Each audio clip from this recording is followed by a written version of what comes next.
na soko hii ni kubwa kabisa kabisa.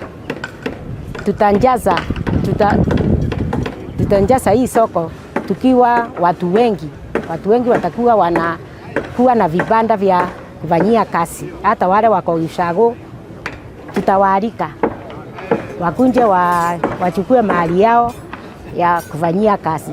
Hata kama gavana ameaja kututobolea kizima kile akijamalizika, tungemuomba afanye bidii, sababu vile vyoo tulipatiwa na county government sina lano na watu wa soko na tuna shida ya maji.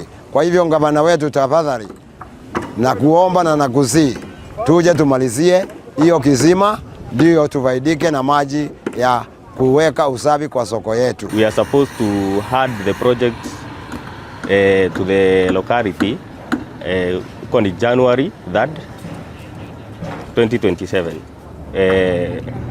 The project is quite big, in a sit on an acre of land, which we can say it is much beneficial to the Runyeges locality